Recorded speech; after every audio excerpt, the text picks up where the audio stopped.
հյուսիսի, հա, Աբրահամ Լինկոլնը բռնեց փողը փոխեց, որ այսօր մենք կանաչ գույնը տեսնում ենք, կոչվեց Greenbacks,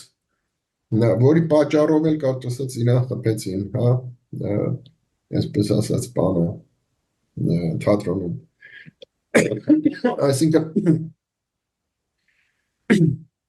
միշտ խոշոր կապիտալը պետություն կոչված կառավարման օբյեկտը այսպես թե այնպես տիրանում է կամ այս խմբի կողմից կամ այն խմբի կողմից։ Հիմա դուք ասեք, իսկ որտեղ է դեմոկրատիան։ Ուրեմն դեմոկրատիա որպես չկա, ինչպես մենք նախկին սովետական մարդիկ ենք պատկերացնում, դա ուղղակի абսուրդի ոլորտից է, մեկ էլ այն հիմարների, որոնց թվում է թե արևմտյան դեմոկրատիան ինչ-որ դեմոկրատական հիմքեր ունի, հա, վերևի թփուկներ ունի, բայց ոչ թե հիմքեր, հա, Անժելա Մերկելը կարող է հեծանիվով քշելով գնա գործի գա, բայց Անգելա Մերկելի հետևում կանգնած, որի փապետն է ինքը, այսինքն Տութակն է կամ մյուսը, հետևում կանգնած այդ ահռելի բանկա օլիգարխիկ վարչը միավորը կամ ընտանիքը, այսպես ասած, նրան հստակ ասում ես աչք կեթաս կամ ձախ կգնաս։ Նույնիսկ հեծանիվ քշելուց օրինակի համար, որպես կիսակատակ։ Այնպես որ այդ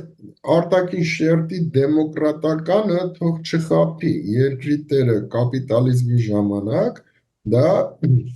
ստվերում կանգնած ֆունդամենտալ դրամի տերերն են, որոնք երկրի հիմնական հարստությունների սեփականատերերն են։ Այսքան բան, եւ նույն ձևի ուրեմն նրանց ուղղություններով։ Հիմա գանք մյուս հարցին, այսքանը ամեն կներեք ընդհատեմ, ես վերջերս մեծ հետաքրքիր նյութ դիտեցի,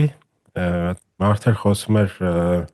այդ դեմոկրատների ու հանրապետականների միջև այդ տարբերություններից ու ասում էր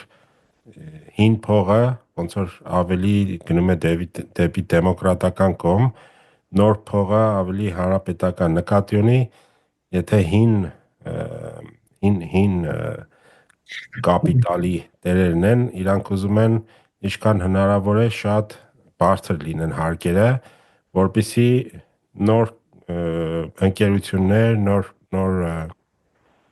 նոր մարդիկ չմտնեն խաղի մեջ, իսկ հակառակը հանրապետականները հակառակն են, հա։ Նախ եւ առաջ մի քիչ այդ տենց չի, որովհետեւ բանկային կլանները, որոնք ամերիկան կառավարում են եւ